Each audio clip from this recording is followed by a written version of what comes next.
Saat reuni sekolah, seorang wanita sederhana dihina habis-habisan karena dianggap cuma TKW di Taiwan. Teman-temannya tertawa, meremehkan, bahkan memandangnya seperti orang gagal.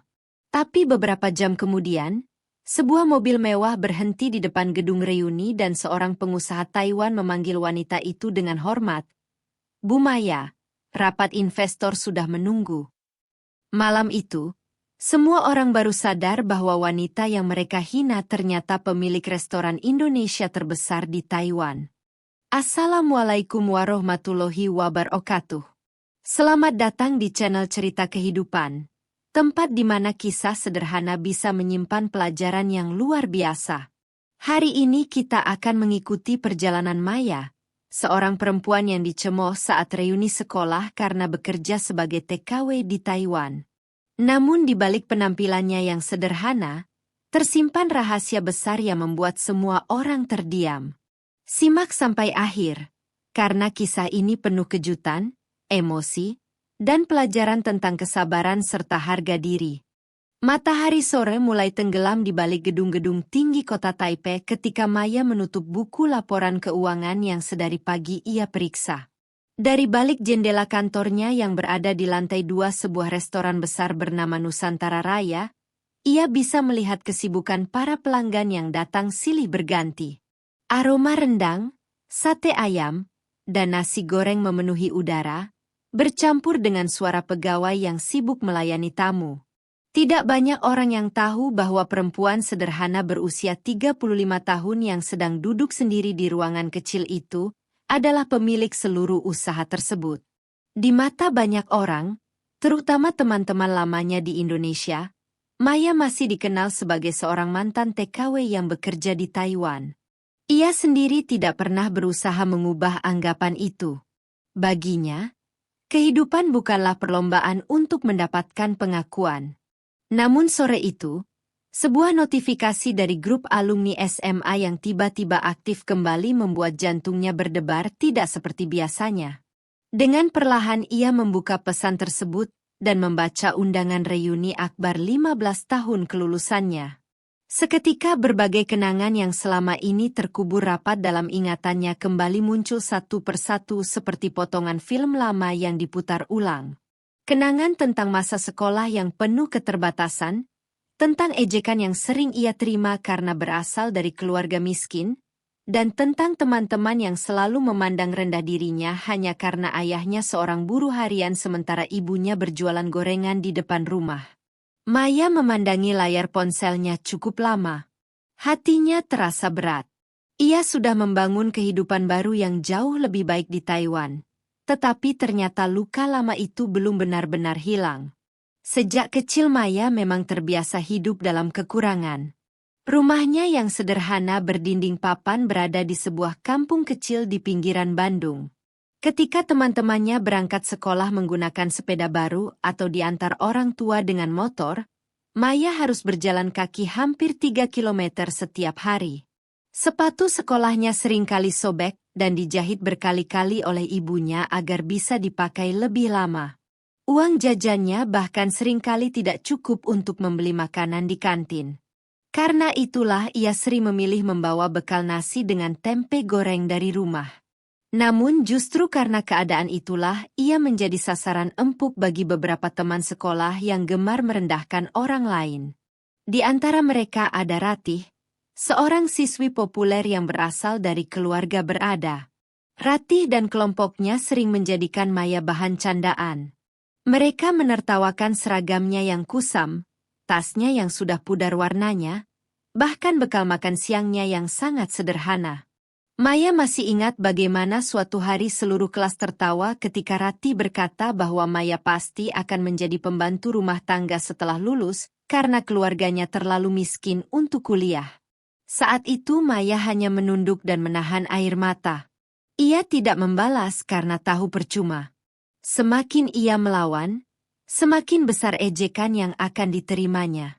Sejak saat itu ia belajar memendam rasa sakit seorang diri sambil berjanji bahwa suatu hari nanti ia akan mengubah nasib keluarganya dengan cara apapun yang bisa ia lakukan. Malam itu setelah restoran tutup, Maya masih duduk sendirian di ruang kantornya. Lampu-lampu kota Taipei terlihat berkilauan di kejauhan sementara pikirannya terus kembali pada undangan reuni yang baru diterimanya. Ia membuka kembali foto-foto lama yang tersimpan di ponselnya. Ada foto saat wisuda SMA, foto kegiatan kelas, dan beberapa gambar yang berhasil ia simpan selama bertahun-tahun. Dalam salah satu foto, terlihat dirinya berdiri di barisan paling belakang dengan senyum canggung sementara teman-temannya yang lebih populer berada di depan kamera dengan wajah penuh percaya diri. Maya tersenyum pahit melihat foto itu. Tidak ada seorang pun yang tahu betapa berat hidupnya setelah lulus sekolah. Ketika teman-teman lain melanjutkan kuliah atau bekerja di perusahaan keluarga mereka, Maya harus membantu ibunya mencari uang karena ayahnya jatuh sakit. Ia mencoba berbagai pekerjaan mulai dari menjaga warung hingga menjadi buruh pabrik. Namun semua penghasilannya tidak pernah cukup untuk membayar biaya pengobatan ayahnya dan kebutuhan keluarga. Sampai akhirnya muncul kesempatan untuk bekerja di Taiwan sebagai pekerja migran. Banyak tetangga yang meragukan keputusannya. Bahkan beberapa teman sekolah yang mendengar kabar itu diam-diam menertawakannya. Mereka menganggap menjadi TKW adalah tanda kegagalan. Tetapi Maya tidak punya pilihan lain. Ia hanya ingin keluarganya bisa makan dengan layak, dan ayahnya mendapatkan pengobatan yang lebih baik. Keputusan itulah yang kemudian mengubah seluruh hidupnya. Hari-hari pertama Maya di Taiwan adalah masa paling sulit yang pernah ia alami. Ia bekerja merawat seorang lansia yang sakit dan harus tinggal di rumah majikannya. Bahasa yang tidak ia mengerti membuatnya sering salah paham. Ia juga harus menghadapi rasa rindu yang luar biasa kepada keluarganya di Indonesia. Berkali-kali ia menangis diam-diam di kamar kecil tempatnya tidur setiap malam. Namun di tengah semua kesulitan itu, Maya menyadari satu hal penting. Taiwan memberinya kesempatan untuk belajar. Setiap hari ia mempelajari bahasa Mandarin sedikit demi sedikit. Ia mencatat kata-kata baru di buku kecil yang selalu dibawanya kemana-mana. Pada hari libur, ia sering pergi ke pasar tradisional untuk mengamati cara para pedagang menjalankan usaha mereka. Disitulah ia mulai tertarik pada dunia bisnis kuliner. Maya memperhatikan bahwa banyak pekerja Indonesia di Taiwan sangat merindukan masakan kampung halaman mereka. Mereka rela menempuh perjalanan jauh hanya untuk membeli rendang, bakso, atau sambal yang rasanya mengingatkan mereka pada rumah. Dari pengamatan sederhana itulah sebuah mimpi mulai tumbuh dalam hatinya. Mimpi yang saat itu terasa sangat mustahil bagi seorang pekerja migran dengan penghasilan pas-pasan. Namun Maya tidak pernah membiarkan keterbatasan menghentikannya untuk bermimpi.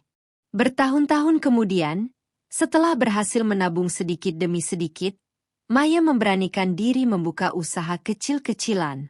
Awalnya ia hanya memasak makanan Indonesia di dapur kontrakannya lalu menjualnya kepada sesama pekerja migran setiap akhir pekan.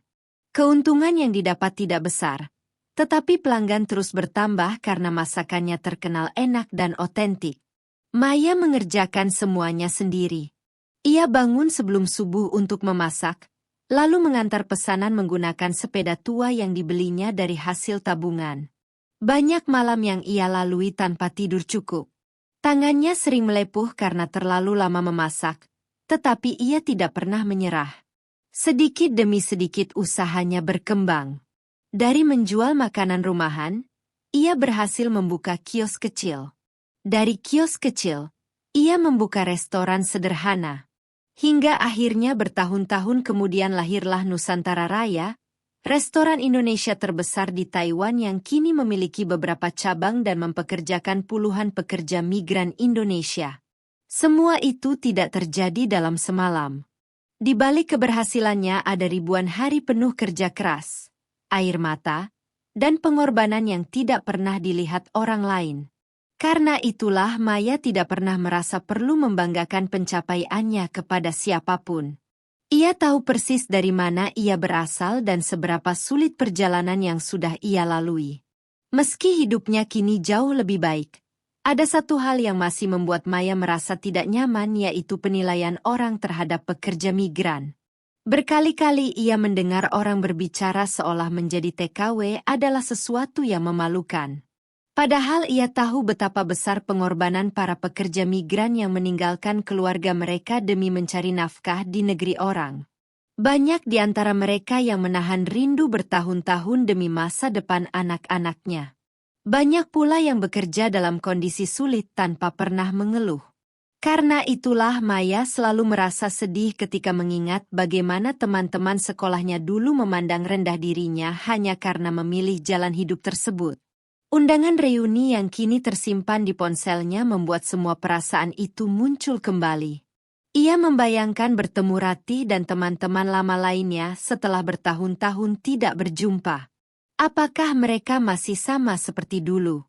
Apakah mereka masih akan menertawakannya jika tahu bahwa ia pernah menjadi TKW? Atau mungkin mereka sudah berubah?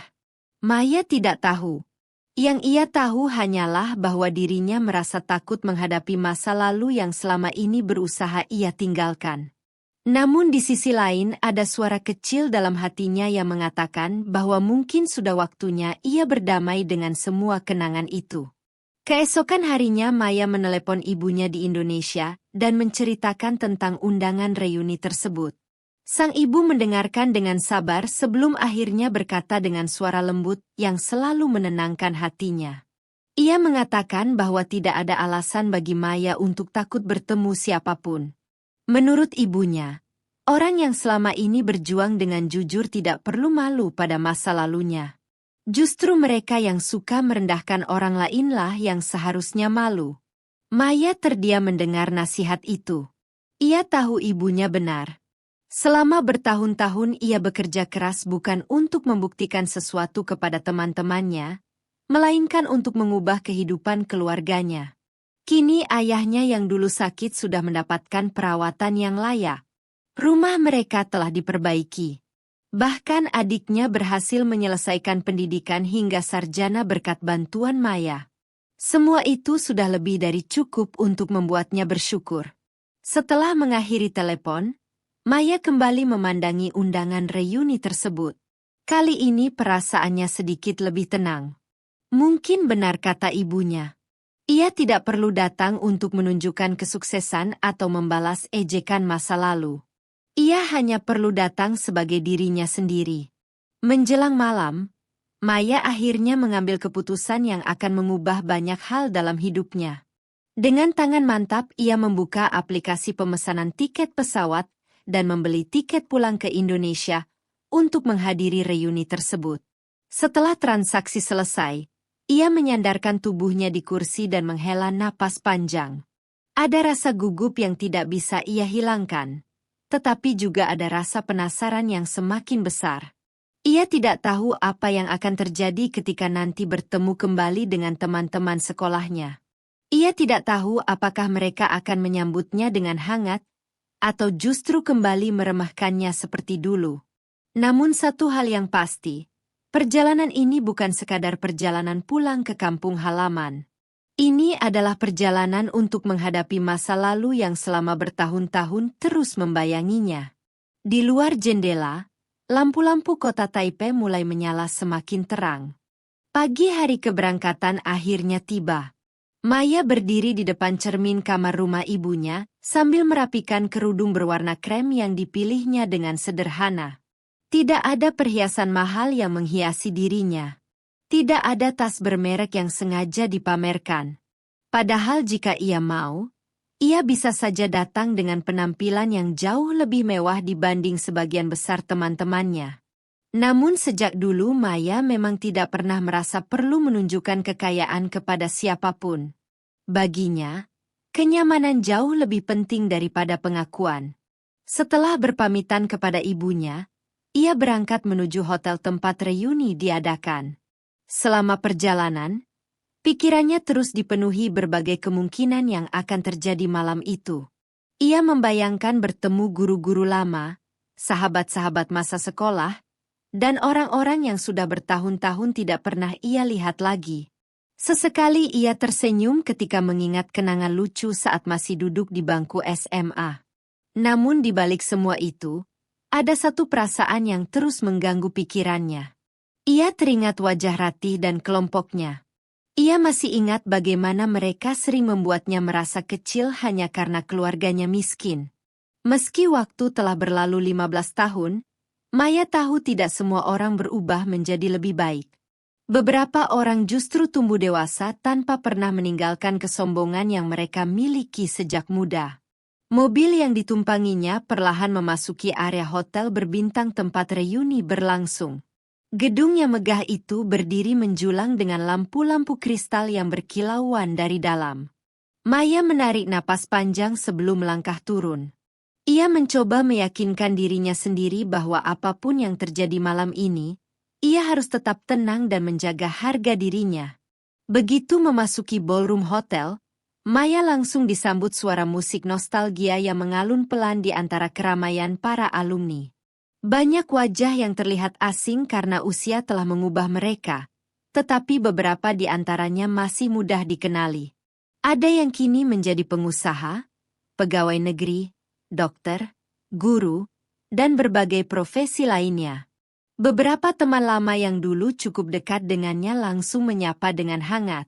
Mereka berbincang tentang keluarga, pekerjaan, dan kehidupan masing-masing. Untuk sesaat Maya merasa lega. Mungkin ketakutannya selama ini berlebihan. Mungkin reuni ini benar-benar hanya menjadi tempat berkumpul dan mengenang masa lalu. Namun perasaan nyaman itu tidak bertahan lama. Dari kejauhan, ia melihat Ratih berjalan mendekat bersama beberapa teman yang dulu sering berada dalam kelompok yang sama dengannya. Ratih tampak sangat berbeda dibanding saat SMA. Penampilannya glamor dengan gaun mahal dan perhiasan yang mencolok. Cara berjalannya penuh percaya diri seolah seluruh ruangan harus memperhatikannya. Begitu sampai di depan Maya, Ratih langsung tersenyum lebar. Tetapi entah mengapa senyum itu terasa tidak tulus. Ia memeluk Maya sekilas lalu mundur sambil mengamatinya dari ujung kepala hingga kaki. Ya ampun, Maya. Aku hampir nggak kenal. Kamu masih sederhana banget ya. Katanya dengan nada yang terdengar seperti pujian tetapi menyimpan sindiran. Beberapa orang yang berdiri di sekitar mereka ikut tersenyum kecil. Maya hanya membalas dengan sopan dan mencoba menganggap ucapan itu sebagai basa-basi biasa. Tak lama kemudian mereka duduk di meja yang sama bersama beberapa alumni lainnya. Awalnya pembicaraan berlangsung ringan. Mereka saling bertukar cerita tentang kehidupan masing-masing. Namun perlahan suasana mulai berubah menjadi ajang pamer keberhasilan. Satu persatu orang mulai membicarakan pencapaian mereka. Ada yang menunjukkan foto rumah baru, ada yang bercerita tentang mobil mewah yang baru dibeli, bahkan ada yang dengan bangga menyebutkan nilai investasi dan aset yang dimilikinya. Maya hanya mendengarkan sambil sesekali tersenyum. Ia tidak merasa perlu ikut dalam perlombaan tak terlihat itu. Namun justru sikap diamnya membuat beberapa orang penasaran. Doni, salah satu teman yang dulu cukup dekat dengan Ratih, akhirnya bertanya tentang kehidupannya. Kalau kamu sekarang gimana, Maya? Masih di Taiwan ya? Tanyanya. Maya mengangguk dan menjawab singkat bahwa ia memang masih tinggal di sana. Belum sempat ia menjelaskan lebih jauh, Ratih langsung menyela. Wah hebat juga ya. 15 tahun di Taiwan. Jadi masih kerja sebagai TKW? Katanya sambil tertawa kecil. Beberapa orang ikut tersenyum mendengar pertanyaan itu. Maya merasakan tatapan mereka tertuju kepadanya. Sebagian tampak penasaran. Sebagian lagi seperti sedang menunggu jawaban yang bisa dijadikan bahan perbandingan dengan hidup mereka sendiri. Dengan tenang Maya menjawab bahwa ia memang memulai hidup di Taiwan sebagai pekerja migran dan ia sangat bersyukur atas kesempatan tersebut. Namun jawaban itu justru membuat Ratih semakin percaya bahwa dugaannya benar. Ia mengangguk-angguk sambil berkata, "Yang penting halal ya. Nggak semua orang berani kerja seperti itu." Kalimat tersebut terdengar seperti pujian. Tetapi cara ia mengatakannya membuat semua orang tahu bahwa sebenarnya itu adalah bentuk meremehkan. Semakin malam, suasana menjadi semakin tidak nyaman bagi Maya.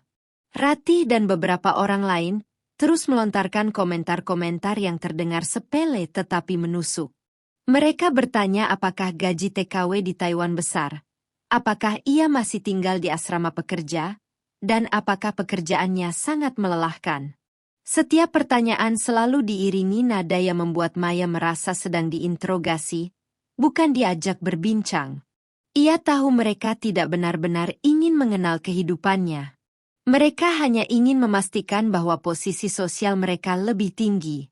Yang membuat Maya lebih sedih adalah kenyataan bahwa beberapa orang yang dulu juga berasal dari keluarga sederhana kini ikut tertawa bersama mereka. Seolah setelah mendapatkan sedikit kenyamanan hidup, mereka lupa bagaimana rasanya dipandang rendah. Maya beberapa kali mencoba mengalihkan pembicaraan, tetapi Ratih selalu berhasil mengembalikannya pada pekerjaannya di Taiwan. Bahkan ketika seseorang bertanya apakah Maya sudah menikah, Ratih langsung menyahut bahwa mungkin Maya terlalu sibuk bekerja menjadi TKW sehingga belum sempat memikirkan keluarga. Tawa kembali terdengar di sekitar meja. Maya tersenyum tipis, tetapi di dalam hatinya ada luka lama yang perlahan terbuka kembali. Ia merasa seperti kembali menjadi gadis SMA miskin yang duduk diam mendengarkan orang lain menertawakannya. Puncak penghinaan terjadi ketika panitia mengadakan sesi perkenalan singkat di atas panggung. Satu persatu alumni dipersilakan maju untuk menceritakan kehidupan mereka setelah lulus sekolah. Banyak yang mendapatkan tepuk tangan meriah ketika menyebutkan profesi atau usaha mereka. Ketika giliran Maya tiba, ia berjalan ke depan dengan langkah tenang. Ia tidak berniat menceritakan banyak hal. Ia hanya ingin memperkenalkan diri dan mengucapkan terima kasih kepada panitia. Namun baru beberapa kalimat keluar dari mulutnya, suara Ratih terdengar dari salah satu meja. Maya ini hebat loh. Dari dulu memang rajin. Sekarang kerja di Taiwan sudah 15 tahun. Beberapa orang tertawa kecil. Maya tetap melanjutkan bicara. Ia mengatakan bahwa hidup mengajarkannya banyak hal selama berada di luar negeri. Namun sebelum ia selesai, seseorang kembali berteriak, "Kalau jadi TKW gajinya berapa sekarang?" Kali ini tawa terdengar lebih keras.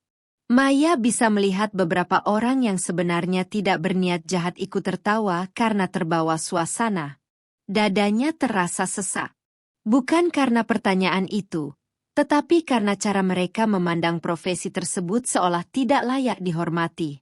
Dengan sangat tenang Maya hanya menjawab bahwa setiap pekerjaan yang dilakukan dengan jujur memiliki nilai yang sama di hadapan Tuhan. Kalimat sederhana itu membuat ruangan sempat hening beberapa detik sebelum acara dilanjutkan. Namun Maya bisa merasakan bahwa sebagian orang tetap menganggap dirinya tidak lebih dari seorang pekerja migran biasa. Setelah turun dari panggung, Maya duduk kembali di kursinya.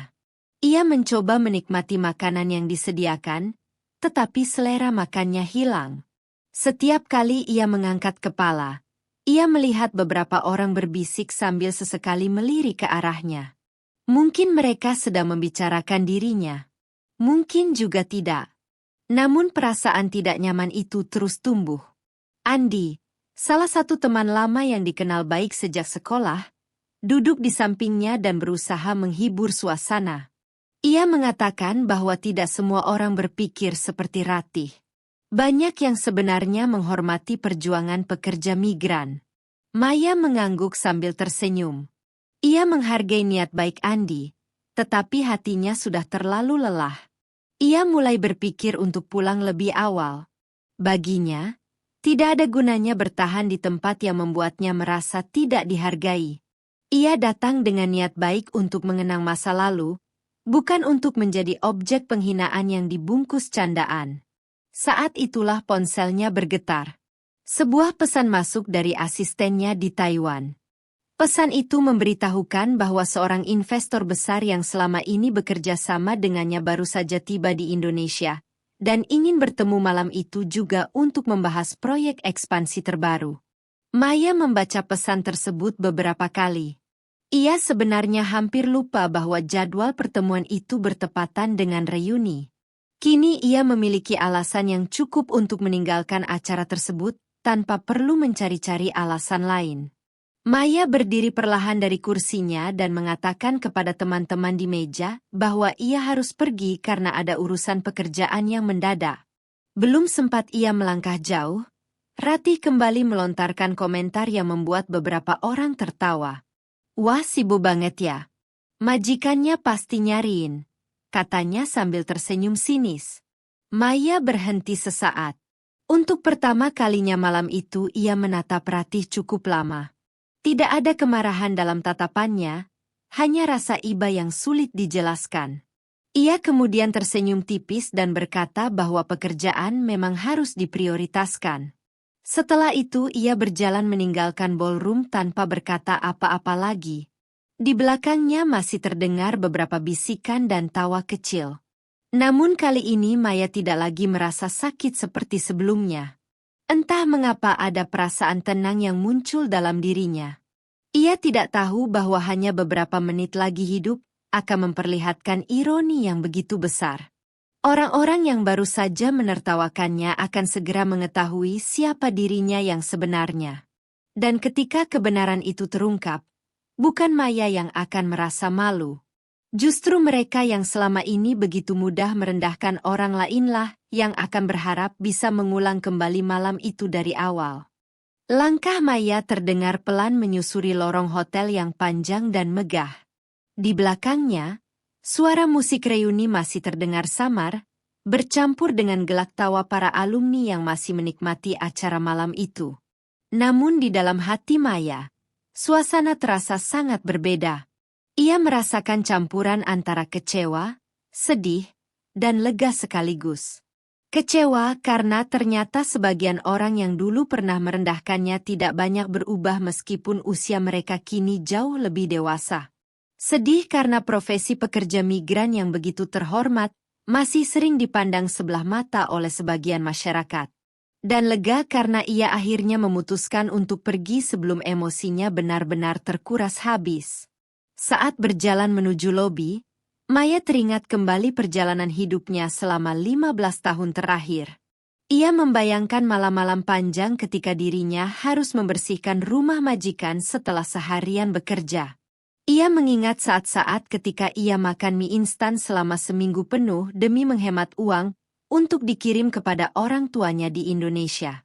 Ia juga mengingat bagaimana tangannya pernah melepuh karena harus memasak ratusan porsi makanan ketika usaha kecilnya mulai berkembang. Semua kenangan itu muncul silih berganti. Dan semakin ia mengingatnya, semakin ia sadar bahwa tidak ada satupun penghinaan malam ini yang mampu menghapus nilai dari perjuangan yang telah ia lalui. Orang-orang boleh saja menertawakan profesinya, tetapi mereka tidak pernah menjalani apa yang pernah ia jalani. Mereka tidak pernah melihat air mata yang jatuh di kamar sempit seorang pekerja migran yang merindukan keluarganya. Mereka tidak pernah merasakan ketakutan memulai hidup dari nol di negeri asing, tanpa siapapun untuk bergantung. Karena itulah Maya memilih tetap diam. Ia tidak merasa perlu membela diri di hadapan orang-orang yang hanya melihat permukaan hidup seseorang. Ketika hampir mencapai pintu utama hotel, Maya mendengar suara langkah kaki yang berlari kecil dari belakang.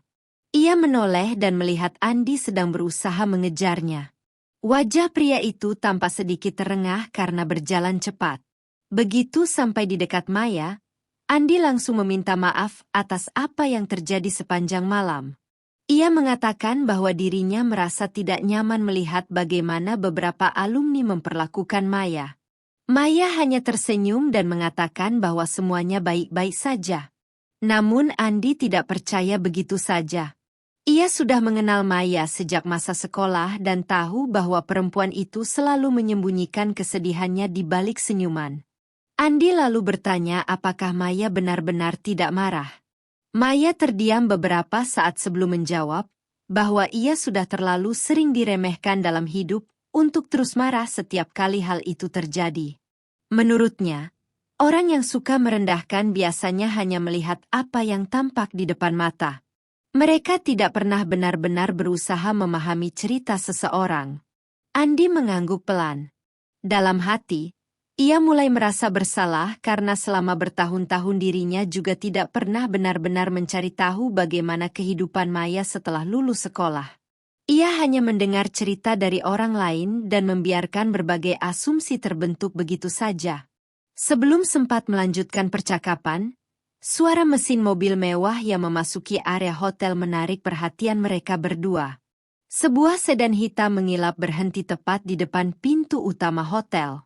Mobil itu terlihat sangat mahal dan berbeda dari kendaraan yang terparkir di area tersebut. Seorang pria parubaya berpakaian jas rapi keluar dari kursi belakang. Wajahnya menunjukkan wibawa seorang pebisnis berpengalaman. Beberapa tamu hotel yang berada di sekitar lobi bahkan sempat menoleh karena mengira ada tokoh penting yang baru datang. Namun yang membuat Andi terkejut bukanlah kemewahan mobil itu. Yang membuatnya benar-benar terpaku adalah apa yang terjadi beberapa detik kemudian. Pria tersebut berjalan cepat ke arah Maya lalu membungkukkan badan dengan penuh hormat. Dengan bahasa Indonesia yang cukup fasih ia berkata, "Selamat malam, Bu Maya. Maaf mengganggu waktu Anda. Investor dari Kaohsiung sudah menunggu di ruang pertemuan." Maya tersenyum ramah dan menjabat tangannya. Sikap keduanya terlihat sangat akrab dan profesional. Andi berdiri beberapa langkah di belakang dengan ekspresi kebingungan. Ia sempat berpikir bahwa pria itu mungkin salah orang.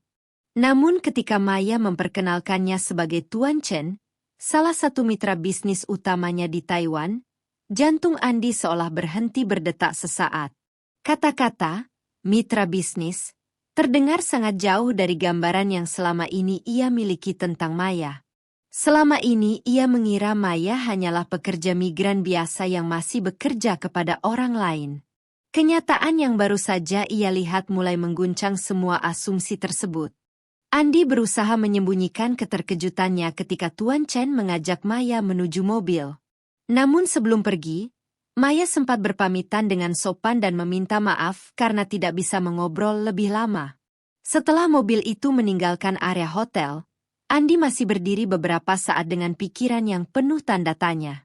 Ia mencoba mengingat kembali seluruh percakapan yang terjadi malam itu. Maya memang tidak pernah secara jelas mengatakan bahwa dirinya masih bekerja sebagai TKW. Yang terjadi sebenarnya adalah semua orang langsung berasumsi demikian ketika mendengar bahwa ia tinggal di Taiwan. Dan Maya tidak pernah merasa perlu meluruskan asumsi tersebut. Semakin dipikirkan, semakin besar rasa penasaran Andi. Akhirnya ia memutuskan kembali ke ballroom reuni. Begitu masuk ke dalam ruangan, ia langsung mencari meja tempat Rati dan beberapa alumni lainnya sedang berkumpul.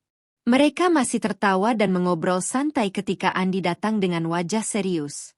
Tanpa basa-basi, ia menceritakan apa yang baru saja dilihatnya di luar hotel. Awalnya tidak ada yang percaya.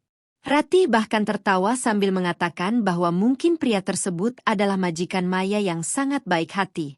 Namun Andi menggeleng kuat. Ia menjelaskan bahwa pria itu memanggil Maya dengan sebutan, Bu Maya, dan berbicara tentang investor serta ekspansi bisnis. Kali ini tawa mulai mereda. Beberapa orang saling berpandangan dengan ekspresi bingung. Untuk pertama kalinya malam itu, keyakinan mereka tentang siapa sebenarnya Maya mulai goyah. Suasana meja reuni yang sebelumnya riuh perlahan berubah menjadi penuh bisikan. Banyak orang mulai mencoba mengingat, apakah Maya pernah memberikan petunjuk tentang kehidupannya. Ada yang mengatakan bahwa Maya memang terlihat terlalu tenang untuk seseorang yang sedang dipermalukan. Ada juga yang mengingat bahwa Maya tidak pernah sekalipun mengeluh atau berusaha membuktikan dirinya lebih baik dari orang lain. Semakin mereka membahasnya, semakin muncul perasaan tidak nyaman di antara mereka. Rati berusaha tetap terlihat santai, tetapi sebenarnya ia mulai gelisah. Untuk pertama kalinya ia bertanya-tanya apakah selama ini dirinya telah membuat kesalahan besar. Namun ego yang selama bertahun-tahun membentuk kepribadiannya membuatnya sulit mengakui kemungkinan tersebut. Ia terus meyakinkan dirinya bahwa apapun pekerjaan Maya sekarang, tidak mungkin sesukses yang dibayangkan Andi. Di sisi lain, beberapa alumni mulai diam-diam mencari informasi melalui internet. Salah satu dari mereka mencoba mengetik nama Maya di mesin pencari. Awalnya tidak ditemukan apa-apa karena Maya memang jarang tampil di media. Namun setelah mencoba beberapa kombinasi kata kunci yang berkaitan dengan restoran Indonesia di Taiwan, mereka mulai menemukan artikel-artikel lama yang menyebut nama seorang pengusaha wanita Indonesia bernama Maya Prasetyo sebagai pendiri jaringan restoran Nusantara Raya. Semakin banyak artikel yang dibuka, semakin sunyi meja mereka. Foto yang muncul di layar ponsel tidak menyisakan keraguan sedikit pun. Wanita dalam foto tersebut adalah Maya. Sementara itu, di sebuah ruang pertemuan hotel lain yang berjarak beberapa kilometer dari lokasi reuni, Maya sedang duduk bersama para investor dan mitra bisnisnya. Ruangan itu dipenuhi berbagai dokumen rencana ekspansi, laporan keuangan, dan presentasi bisnis yang akan dibahas malam itu. Tidak ada sedikit pun tanda bahwa perempuan yang kini memimpin rapat tersebut baru saja menjadi sasaran penghinaan beberapa jam sebelumnya. Maya berbicara dengan tenang dan profesional.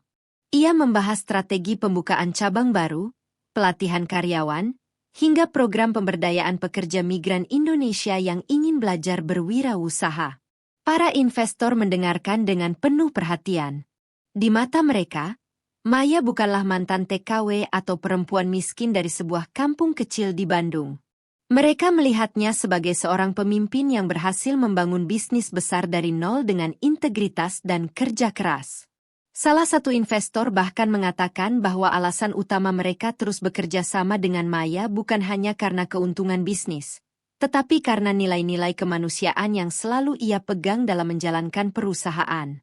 Mendengar hal itu, Maya hanya tersenyum. Ia tidak pernah mengejar pujian atau pengakuan. Yang membuatnya bahagia adalah kenyataan bahwa kini ia bisa membantu banyak orang mendapatkan kesempatan hidup yang lebih baik, sama seperti kesempatan yang dulu pernah ia terima ketika pertama kali menginjakkan kaki di Taiwan. Di sisi lain, ballroom reuni kini benar-benar berubah suasana. Orang-orang yang sebelumnya begitu santai mulai menunjukkan wajah tegang. Beberapa alumni yang berhasil menemukan informasi tentang Nusantara Raya menunjukkan artikel tersebut kepada yang lain. Semakin banyak yang membaca, semakin besar keterkejutan yang muncul. Mereka baru mengetahui bahwa restoran tersebut bukan hanya sebuah rumah makan biasa. Nusantara Raya adalah jaringan restoran Indonesia terbesar di Taiwan dengan beberapa cabang di kota-kota besar dan mempekerjakan puluhan hingga ratusan pekerja. Nilai bisnisnya mencapai angka yang bahkan sulit dibayangkan oleh sebagian besar orang di ruangan itu.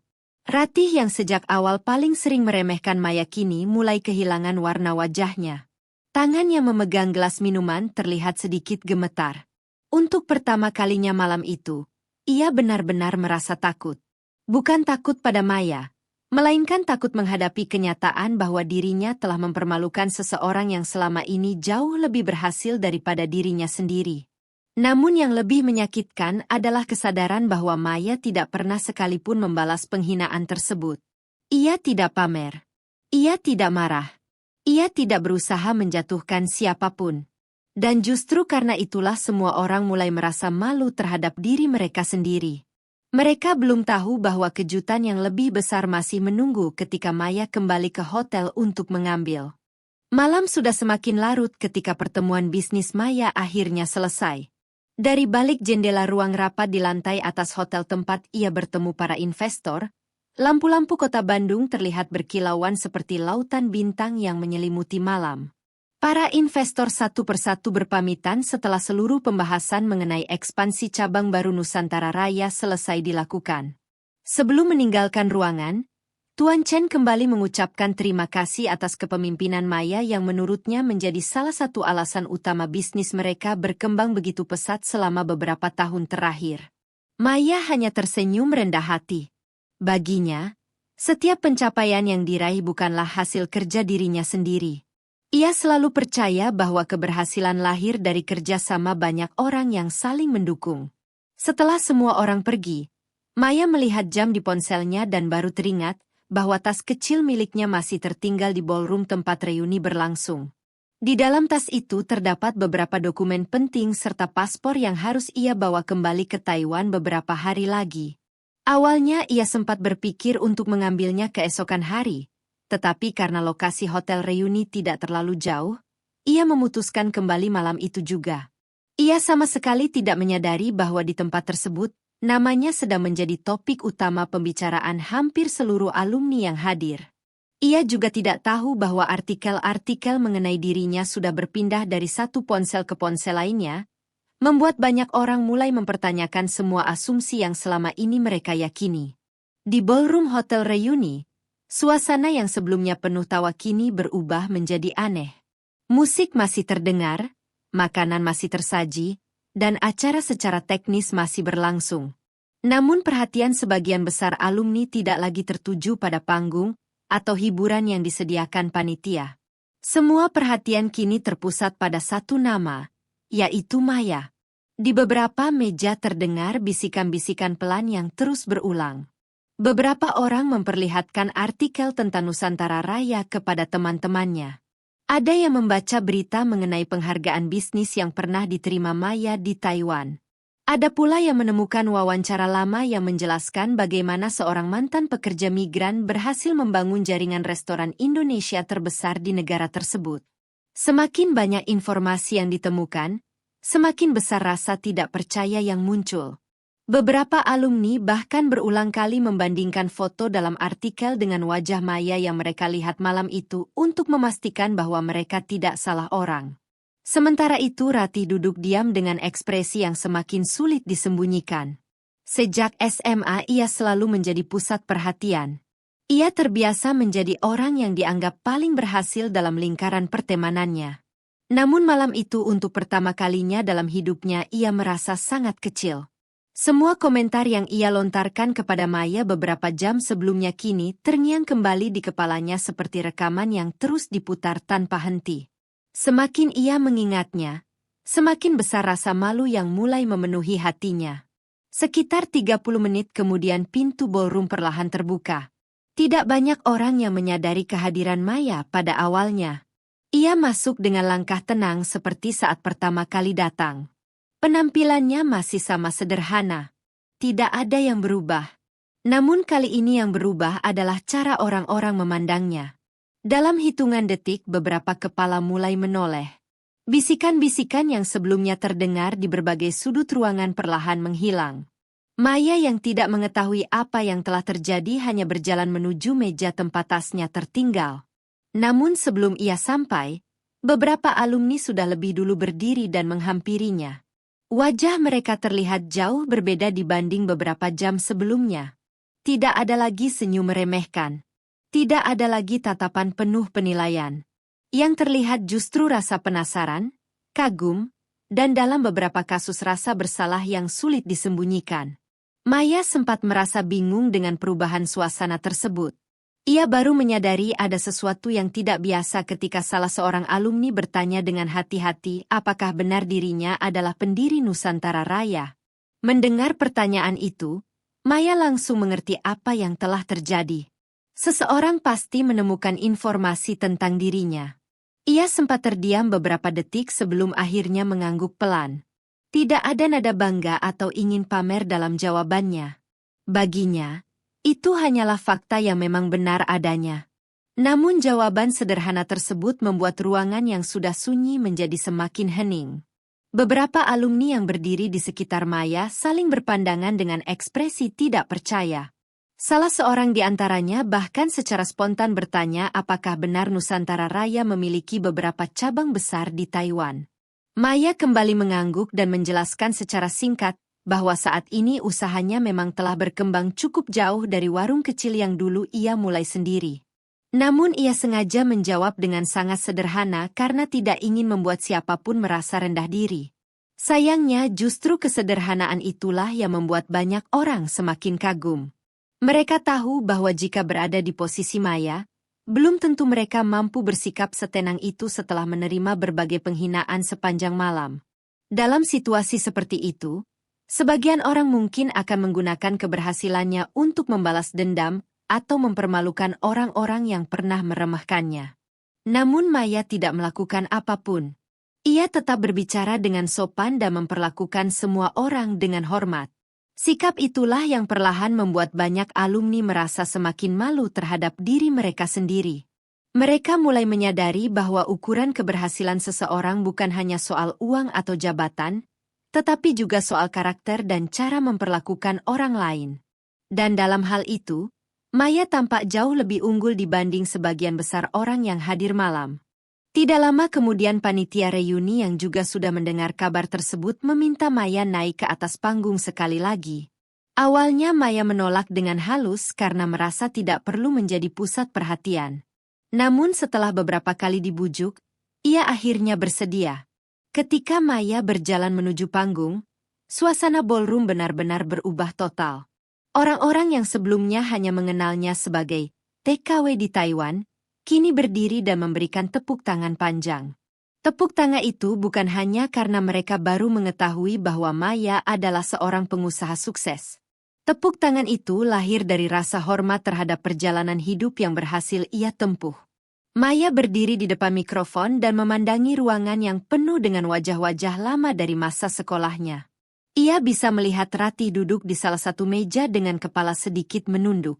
Ia juga melihat beberapa teman lain yang tampak tidak berani menatap matanya. Untuk beberapa saat Maya hanya diam.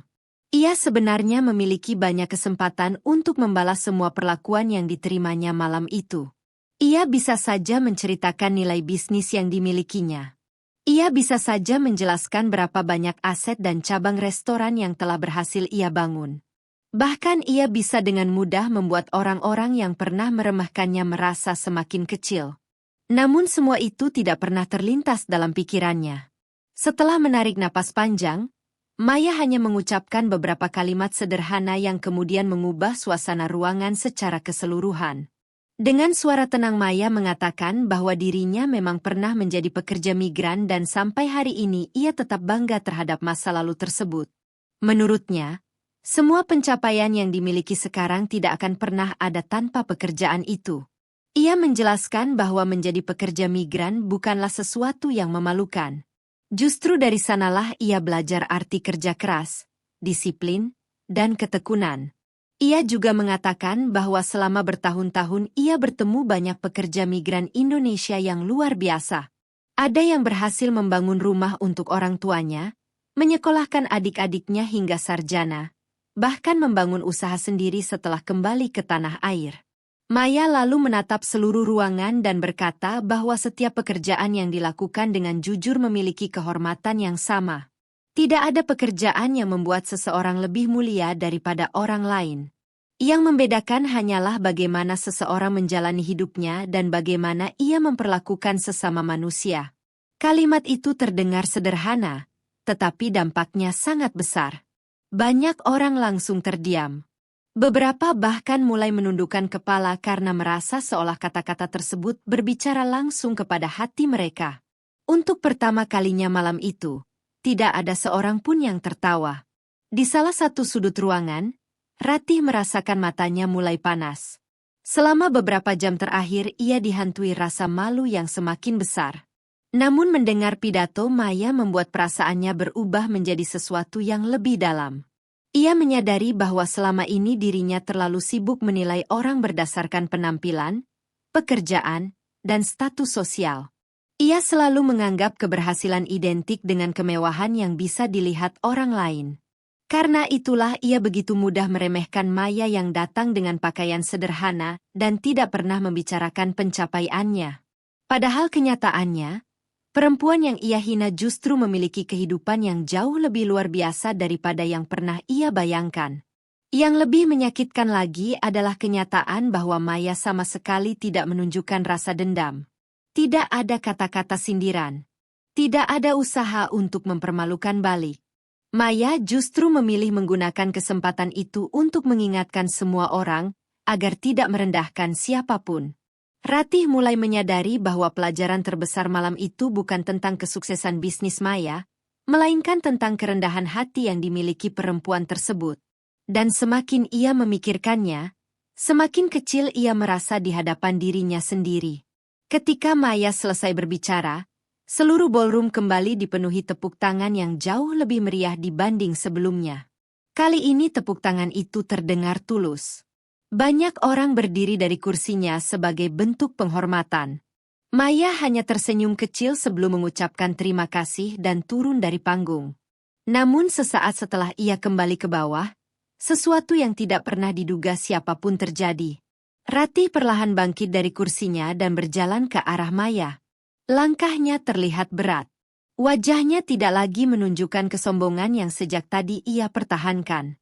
Seluruh ruangan memperhatikan dengan diam ketika Ratih akhirnya berdiri tepat di depan Maya. Suasana mendadak menjadi sangat tegang. Tidak ada yang tahu apa yang akan ia katakan. Namun satu hal yang pasti, malam itu belum berakhir. Justru saat itulah babak paling penting dari semua peristiwa yang terjadi mulai terbuka. Karena untuk pertama kalinya, orang yang selama ini paling keras merendahkan Maya akan dipaksa menghadapi cermin yang menunjukkan siapa dirinya sebenarnya. Seluruh ballroom terasa membeku ketika Ratih berdiri tepat di hadapan Maya. Musik yang sebelumnya mengalun pelan seolah tidak lagi terdengar. Beberapa alumni yang berada di dekat mereka bahkan menghentikan percakapan dan menoleh dengan penuh perhatian. Tidak sedikit yang menahan napas karena penasaran dengan apa yang akan terjadi selanjutnya. Ratih yang selama bertahun-tahun dikenal sebagai sosok paling percaya diri di sekolah kini tampak sangat berbeda. Tidak ada lagi senyum sinis yang sejak tadi menghiasi wajahnya. Tidak ada lagi nada bicara yang terdengar merendahkan. Yang terlihat justru seorang perempuan yang sedang berjuang melawan rasa malu yang sangat besar. Beberapa kali ia mencoba membuka mulut untuk berbicara, tetapi kata-kata itu seolah tertahan di tenggorokannya. Maya hanya berdiri tenang sambil menatapnya dengan ekspresi yang sulit ditebak. Tidak ada kemarahan di sana. Tidak ada kebencian. Sikap tenang itulah yang justru membuat Ratih semakin merasa bersalah. Akhirnya, dengan suara yang sedikit bergetar, ia mengucapkan satu kalimat yang tidak pernah dibayangkan oleh siapapun di ruangan itu. Ia meminta maaf. Kalimat sederhana itu terdengar begitu berat karena semua orang tahu betapa jarangnya Ratih mengakui kesalahannya. Beberapa alumni bahkan saling berpandangan karena tidak percaya dengan apa yang mereka dengar. Namun Ratih tidak berhenti di situ. Ia mengaku bahwa sepanjang malam dirinya telah bersikap buruk kepada Maya. Ia mengakui bahwa ia terlalu cepat menilai seseorang hanya berdasarkan profesi dan penampilan luar. Dan untuk pertama kalinya sejak mereka lulus sekolah, Ratih menunjukkan kerendahan hati yang belum pernah dilihat siapapun sebelumnya. Maya mendengarkan semua itu tanpa menyela. Ia bisa melihat ketulusan yang mulai muncul di wajah Ratih. Meskipun demikian, ia juga tahu bahwa permintaan maaf tersebut tidak lahir begitu saja.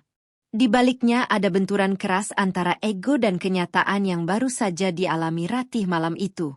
Setelah beberapa saat, Maya tersenyum kecil dan mengatakan bahwa ia tidak menyimpan dendam. Jawaban itu membuat Ratih tertegun. Dalam hatinya ia sempat membayangkan berbagai kemungkinan.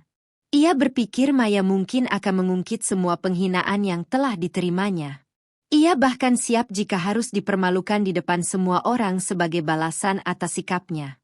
Namun ternyata Maya tidak melakukan satupun dari hal tersebut. Justru dengan ketenangan yang luar biasa, Maya mengatakan bahwa hidup sudah cukup berat tanpa harus membawa kebencian terlalu lama. Menurutnya, setiap orang pernah melakukan kesalahan, termasuk dirinya sendiri. Yang paling penting adalah kesediaan untuk belajar dan berubah menjadi lebih baik. Kata-kata itu terasa seperti tamparan yang lembut namun sangat dalam. Ratih menundukkan kepala. Air mata yang sejak tadi ia tahan akhirnya jatuh juga. Bukan karena dipermalukan, melainkan karena ia merasa untuk pertama kalinya benar-benar melihat dirinya sendiri tanpa topeng kesombongan yang selama ini ia kenakan.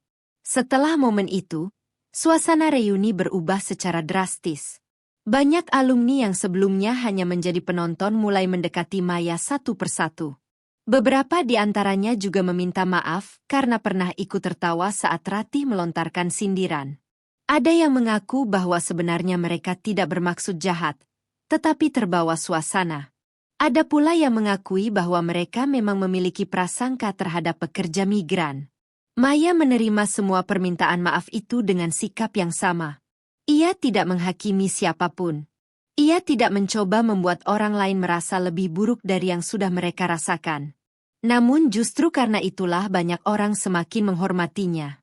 Mereka mulai menyadari bahwa kekuatan terbesar Maya bukan terletak pada bisnis yang ia bangun atau jumlah uang yang ia miliki, melainkan pada kedewasaan hatinya.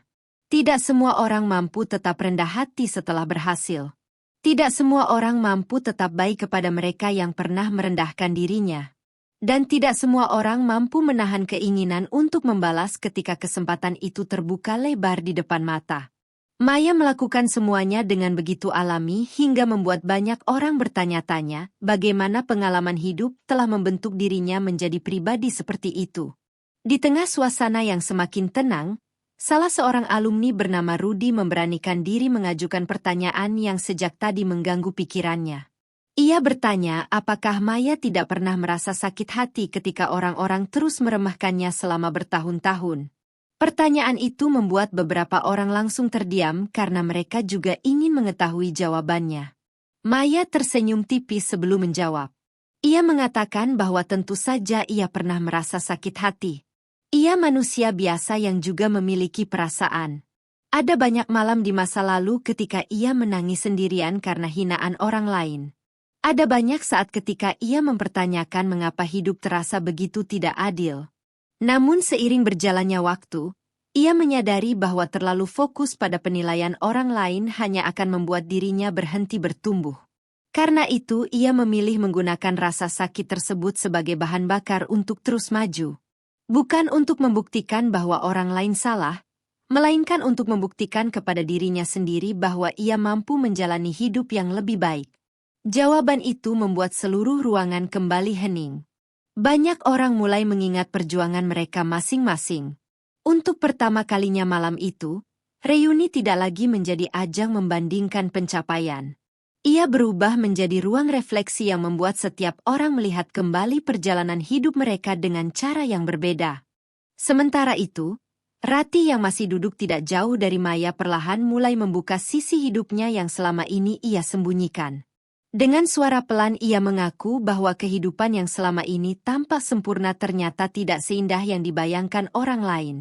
Bisnis butik keluarganya sedang mengalami penurunan selama beberapa tahun terakhir. Hutang mulai menumpuk. Banyak cabang usaha yang terpaksa ditutup. Bahkan rumah mewah yang sering ia banggakan sebenarnya sedang dalam proses dijual untuk menutupi berbagai kewajiban keuangan keluarga. Selama ini ia menyembunyikan semua masalah itu di balik pakaian mahal dan sikap percaya diri yang berlebihan. Ia takut dianggap gagal. Ia takut kehilangan status yang selama ini menjadi bagian dari identitasnya. Karena itulah ia selalu berusaha terlihat lebih sukses daripada orang lain. Ketika mendengar bahwa Maya bekerja di Taiwan, ia langsung menganggap dirinya berada di posisi yang lebih tinggi tanpa pernah benar-benar mengetahui kenyataan yang sebenarnya. Pengakuan itu membuat banyak orang terkejut. Mereka baru menyadari bahwa orang yang paling sering merendahkan ternyata juga sedang berjuang menghadapi ketakutannya sendiri. Maya mendengarkan cerita tersebut dengan penuh empati. Ia tidak merasa senang melihat Rati berada dalam kesulitan. Justru ia merasa iba. Karena ia tahu betapa melelahkannya hidup dengan beban untuk selalu terlihat sempurna di mata orang lain. Percakapan yang awalnya penuh ketegangan perlahan berubah menjadi diskusi yang jauh lebih jujur dan hangat. Banyak alumni mulai berbagi cerita tentang kegagalan, ketakutan, dan perjuangan yang selama ini mereka sembunyikan. Ada yang mengaku usahanya bangkrut saat pandemi. Ada yang bercerita tentang tekanan pekerjaan yang membuatnya hampir depresi. Ada pula yang mengungkapkan bahwa kehidupan rumah tangganya sedang berada di ambang perpisahan. Semakin banyak cerita yang muncul, semakin jelas bahwa tidak ada seorang pun di ruangan itu yang hidup tanpa masalah. Selama ini mereka hanya saling melihat bagian terbaik dari kehidupan masing-masing. Mereka melihat mobil, rumah, jabatan, dan foto-foto bahagia di media sosial. Namun mereka tidak pernah melihat air mata, kegagalan, dan rasa takut yang tersembunyi di balik semua itu. Maya mendengarkan setiap cerita dengan penuh perhatian. Sesekali ia memberikan saran sederhana berdasarkan pengalaman hidupnya. Tidak ada ceramah panjang. Tidak ada sikap menggurui. Ia hanya berbicara sebagai seseorang yang pernah jatuh dan bangkit berkali-kali. Dan anehnya, justru kesederhanaan itulah yang membuat kata-katanya terasa lebih bermakna daripada pidato motivasi manapun yang pernah mereka dengar. Menjelang tengah malam, panitia reuni kembali mengundang Maya ke atas panggung. Kali ini bukan untuk memperkenalkan diri atau menjelaskan kesuksesannya. Mereka meminta Maya memberikan pesan penutup sebelum acara berakhir. Maya sempat menolak karena merasa tidak pantas menjadi pusat perhatian. Namun setelah didesak oleh banyak teman, ia akhirnya berdiri sekali lagi di depan seluruh alumni. Ia memandangi ruangan yang kini terasa jauh berbeda dibanding beberapa jam sebelumnya. Wajah-wajah yang tadinya penuh penilaian kini tampak lebih hangat dan terbuka. Dengan suara tenang ia mengatakan bahwa malam itu mengajarkannya satu hal yang sangat penting. Menurutnya, manusia seringkali terlalu sibuk menilai perjalanan orang lain sampai lupa menghargai perjuangan yang tidak terlihat. Kita melihat hasil, tetapi tidak melihat proses. Kita melihat keberhasilan, tetapi tidak melihat pengorbanan. Kita melihat pekerjaan seseorang, tetapi tidak pernah benar-benar memahami kehidupan di balik pekerjaan tersebut. Karena itulah ia berharap setelah malam ini tidak ada lagi yang merasa lebih tinggi atau lebih rendah hanya karena profesi, kekayaan, atau status sosial. Sebab pada akhirnya semua orang sedang berjuang menghadapi tantangannya masing-masing. Dan orang yang paling layak dihormati bukanlah yang paling kaya atau paling terkenal, melainkan mereka yang tetap menjaga hati dan kemanusiaannya ketika hidup memberi mereka alasan untuk berubah menjadi sombong. Ketika Maya mengakhiri kalimatnya, seluruh ruangan berdiri dan memberikan tepuk tangan yang panjang. Namun kali ini tepuk tangan itu bukan untuk seorang pengusaha sukses. Tepuk tangan itu diberikan kepada seorang perempuan yang telah mengajarkan pelajaran hidup yang tidak akan pernah mereka lupakan. Malam reuni akhirnya berakhir, tetapi dampak dari peristiwa yang terjadi di dalam ballroom hotel itu ternyata baru saja dimulai. Ketika satu persatu alumni kembali ke rumah masing-masing, tidak ada yang benar-benar bisa melupakan apa yang mereka alami malam itu. Dalam perjalanan pulang, banyak orang memilih diam sambil memandangi jalanan yang mulai sepi. Pikiran mereka dipenuhi oleh sosok Maya yang sejak awal datang dengan pakaian sederhana, duduk dengan tenang saat dihina, lalu tetap menunjukkan kerendahan hati ketika semua orang mengetahui siapa dirinya sebenarnya. Beberapa alumni yang sebelumnya paling aktif membicarakan kesuksesan mereka kini justru merasa malu pada diri sendiri. Mereka mulai mengingat kembali setiap komentar yang pernah mereka ucapkan tentang profesi orang lain. Mereka mulai bertanya-tanya berapa banyak orang yang mungkin pernah mereka sakiti tanpa sadar hanya karena terlalu cepat menilai berdasarkan penampilan luar. Bahkan Andi yang sejak awal bersikap baik kepada Maya pun ikut merenung. Ia menyadari bahwa selama bertahun-tahun dirinya juga tidak pernah berusaha mencari tahu bagaimana kehidupan Maya sebenarnya. Ia hanya menerima asumsi yang beredar dan membiarkannya menjadi kebenaran. Malam itu membuat banyak orang memahami bahwa prasangka bisa menjadi bentuk ketidakadilan yang sangat halus. Tidak terlihat seperti kebencian, tetapi dampaknya bisa sama menyakitkan. Dan yang paling menyentuh hati mereka adalah kenyataan bahwa Maya tidak pernah berusaha membalas semua perlakuan tersebut. Ia membiarkan hidupnya berbicara tanpa perlu merendahkan siapapun. Keesokan paginya, grup alumni yang biasanya sepi mendadak menjadi sangat aktif. Ratusan pesan muncul sejak subuh. Namun kali ini isinya sangat berbeda dibanding sebelumnya. Tidak ada lagi foto mobil mewah atau cerita tentang pencapaian pribadi. Yang banyak muncul justru ucapan terima kasih kepada Maya dan diskusi panjang mengenai pelajaran yang mereka dapatkan dari reuni semalam. Beberapa alumni secara terbuka mengakui kesalahan mereka karena pernah memandang rendah pekerja migran. Ada yang bercerita bahwa ibunya juga pernah bekerja sebagai TKW dan selama ini ia merasa sedih melihat bagaimana masyarakat sering memandang profesi tersebut.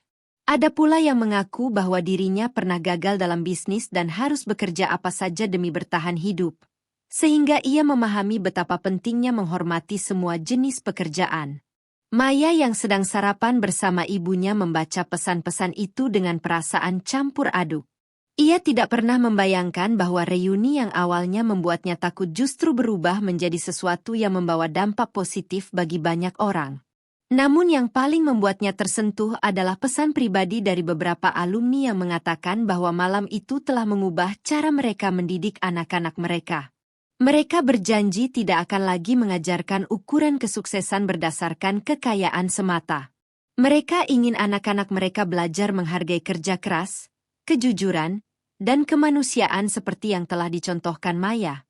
Di sisi lain, Ratih mengalami malam yang jauh lebih berat dibanding siapapun. Setelah pulang dari reuni, ia tidak bisa tidur sama sekali. Setiap kali memejamkan mata, ia teringat kembali semua kata-kata yang pernah diucapkannya kepada Maya. Ia teringat bagaimana dirinya tertawa ketika mengira Maya hanyalah seorang TKW biasa. Ia teringat bagaimana ia merasa lebih tinggi dan lebih berhasil tanpa mengetahui kenyataan yang sebenarnya. Namun yang paling mengganggu pikirannya bukanlah fakta bahwa Maya ternyata jauh lebih sukses. Yang membuatnya terus merasa bersalah adalah kenyataan bahwa Maya tidak pernah menunjukkan sedikit pun dendam. Ratih membayangkan apa yang akan ia lakukan jika berada di posisi Maya. Ia tahu dirinya mungkin tidak akan setenang itu. Mungkin ia akan membalas. Mungkin ia akan menggunakan keberhasilannya untuk mempermalukan orang-orang yang pernah merendahkannya. Tetapi Maya memilih jalan yang berbeda. Dan justru karena itulah Ratih merasa semakin malu. Menjelang pagi, ia akhirnya duduk di ruang tamunya yang sunyi sambil menangis untuk pertama kalinya setelah bertahun-tahun. Bukan karena masalah bisnis keluarganya. Bukan karena tekanan hidup yang selama ini ia alami. Melainkan karena ia menyadari bahwa selama ini dirinya telah menjadi orang yang tidak ia sukai. Ia terlalu sibuk mengejar pengakuan hingga lupa menjadi manusia yang baik. Beberapa hari kemudian, sebelum kembali ke Taiwan, Maya menerima telepon dari Ratih. Suara perempuan itu terdengar jauh lebih lembut dibanding biasanya. Ratih kembali meminta maaf atas semua yang telah terjadi. Tetapi kali ini permintaan maaf tersebut terasa lebih tulus dan lebih dalam.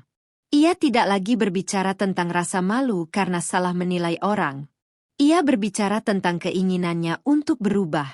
Ratih mengaku bahwa setelah reuni, ia mulai melihat hidup dari sudut pandang yang berbeda. Ia mulai menyadari bahwa selama ini dirinya mengukur harga diri berdasarkan apa yang dimiliki, bukan berdasarkan siapa dirinya sebenarnya. Maya mendengarkan dengan sabar.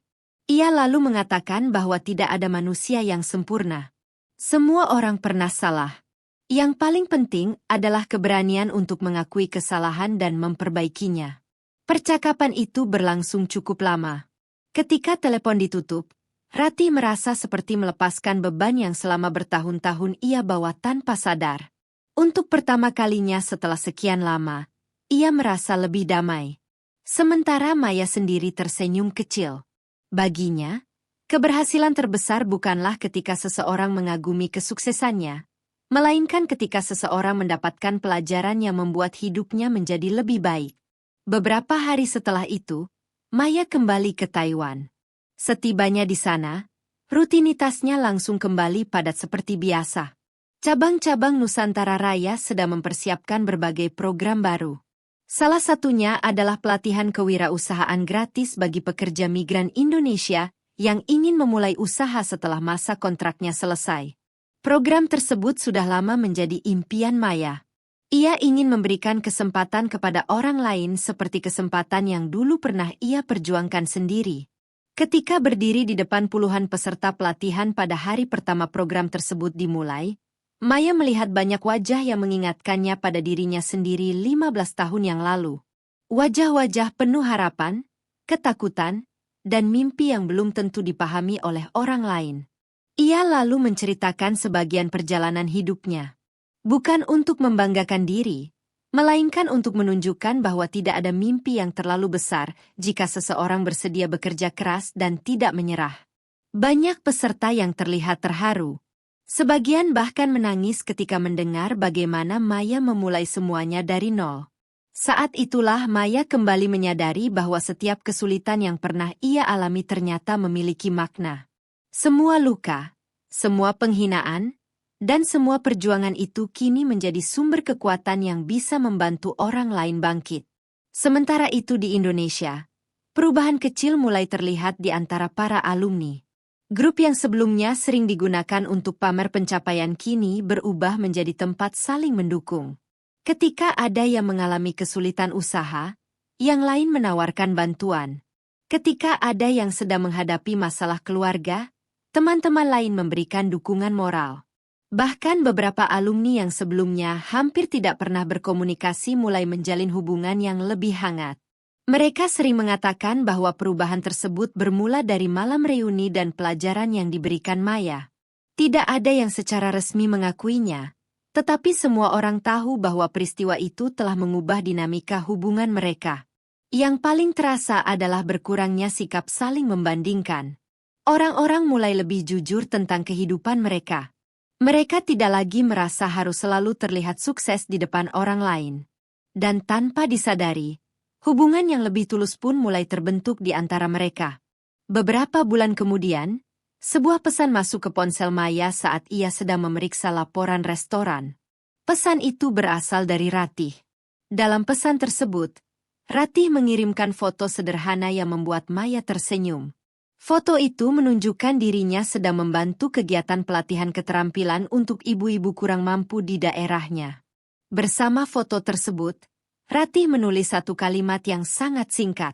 Ia mengatakan bahwa mungkin dirinya belum bisa mengubah dunia, tetapi ia ingin mulai belajar menjadi manusia yang lebih baik. Maya memandangi pesan itu cukup lama. Hatinya terasa hangat. Ia sadar bahwa kadang-kadang perubahan terbesar dalam hidup seseorang tidak terjadi karena nasihat panjang atau hukuman yang keras. Perubahan bisa terjadi karena satu momen yang membuka mata seseorang terhadap kebenaran. Dan mungkin itulah yang sebenarnya terjadi pada malam reuni tersebut. Bukan tentang siapa yang paling sukses. Bukan tentang siapa yang paling kaya. Melainkan tentang bagaimana sebuah kebenaran sederhana mampu mengubah cara banyak orang memandang hidup. Namun perjalanan cerita ini belum selesai. Karena setahun setelah reuni itu, sebuah pertemuan kembali terjadi. Dan pertemuan tersebut akan memberikan penutup yang sempurna bagi kisah yang bermula dari penghinaan dan berakhir dengan penghormatan. 1 tahun berlalu sejak malam reuni yang mengubah begitu banyak hal dalam kehidupan para alumni SMA tersebut. Waktu berjalan cepat, tetapi pelajaran yang mereka dapatkan malam itu tidak pernah benar-benar hilang dari ingatan mereka. Banyak hal berubah selama setahun terakhir. Beberapa alumni berhasil bangkit dari keterpurukan usahanya.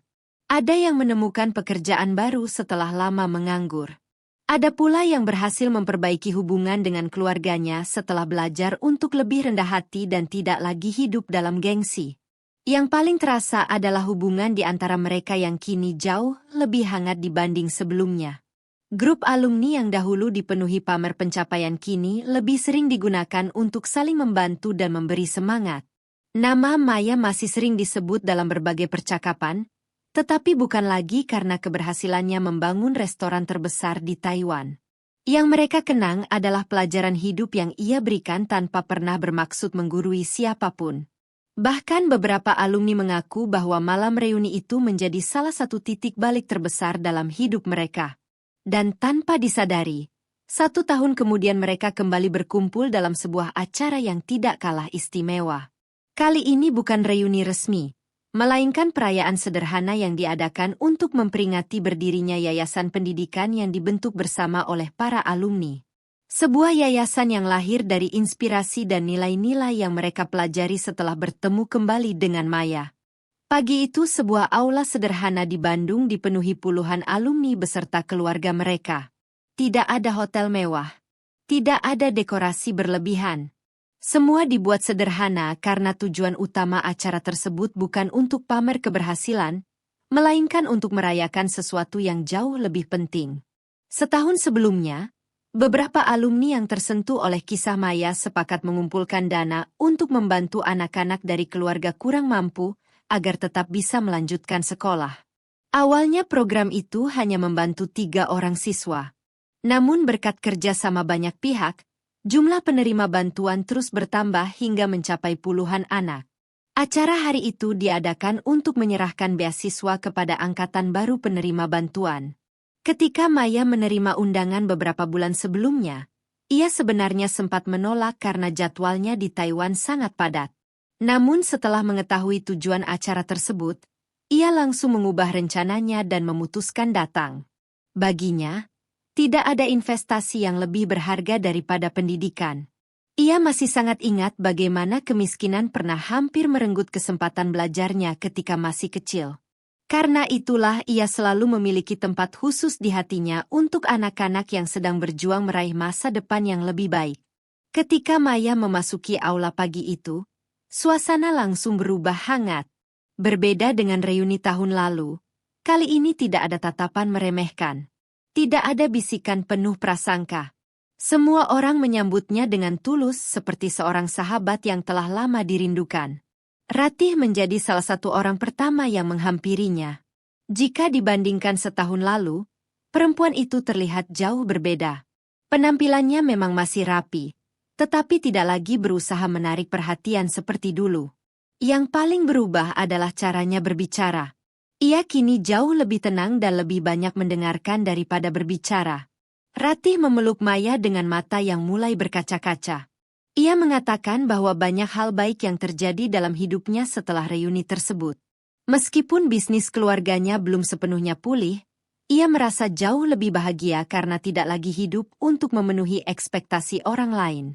Ia juga mulai aktif membantu berbagai kegiatan sosial di lingkungannya. Maya tersenyum mendengar cerita itu. Dalam hati ia bersyukur melihat perubahan yang begitu besar.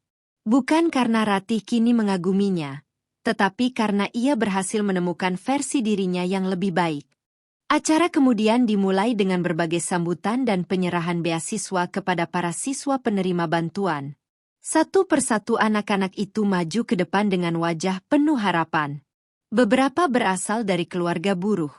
Ada yang orang tuanya bekerja sebagai tukang ojek, pedagang kecil, bahkan pekerja migran yang sedang berada di luar negeri. Ketika melihat mereka, Maya seperti melihat bayangan dirinya sendiri puluhan tahun yang lalu. Ia teringat masa-masa ketika ibunya harus menghitung uang receh untuk membeli buku sekolah. Ia teringat saat dirinya hampir berhenti belajar karena tidak memiliki biaya. Air matanya nyaris jatuh ketika seorang anak perempuan kecil berusia sekitar 13 tahun menerima beasiswa sambil menangis karena akhirnya bisa melanjutkan sekolah. Pemandangan itu membuat seluruh ruangan terdiam haru. Banyak orang tua yang ikut menyeka air mata. Mereka tahu bahwa kesempatan kecil seperti itu bisa mengubah seluruh masa depan seorang anak. Dan bagi Maya, tidak ada pencapaian bisnis apapun yang mampu menandingi kebahagiaan melihat anak-anak mendapatkan kesempatan untuk bermimpi lebih besar. Menjelang akhir acara, panitia kembali meminta Maya memberikan sambutan. Namun kali ini suasananya sangat berbeda dibanding malam reuni dahulu. Tidak ada rasa canggung. Tidak ada ketegangan. Maya berdiri di depan mikrofon dan memandang puluhan wajah yang kini terasa seperti keluarga besar. Ia kemudian bercerita tentang perjalanan hidupnya dari seorang gadis miskin yang sering diremehkan hingga akhirnya bekerja di Taiwan dan membangun usaha sendiri.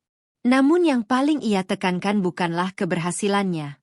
Ia justru banyak berbicara tentang orang-orang yang membantunya sepanjang jalan. Tentang ibunya yang tidak pernah berhenti berdoa. Tentang para pekerja migran yang saling mendukung di negeri orang. Tentang pelanggan pertama yang percaya pada masakannya. Dan tentang teman-teman yang akhirnya berani berubah setelah menyadari kesalahan mereka. Maya mengatakan bahwa tidak ada manusia yang berhasil sendirian. Di balik setiap keberhasilan selalu ada banyak tangan yang membantu dan banyak pengorbanan yang tidak terlihat. Karena itulah ia berharap semua orang yang hadir hari itu terus menjaga kerendahan hati dan tidak pernah meremehkan siapapun. Sebab kita tidak pernah tahu perjuangan apa yang sedang dijalani seseorang. Suasana aula menjadi sangat emosional ketika Andi tiba-tiba meminta izin berbicara. Dengan suara yang bergetar, ia mengatakan bahwa jika bukan karena peristiwa reuni setahun lalu, mungkin mereka semua masih sibuk berlomba menunjukkan siapa yang paling sukses. Ia mengaku bahwa selama bertahun-tahun dirinya terlalu fokus mengejar pencapaian pribadi sampai lupa bahwa keberhasilan yang sesungguhnya adalah ketika hidup kita bisa membawa manfaat bagi orang lain. Kata-kata Andi membuat banyak alumni mengangguk setuju. Bahkan beberapa di antara mereka mulai menangis. Rati yang duduk di barisan depan tidak lagi mampu menahan air matanya.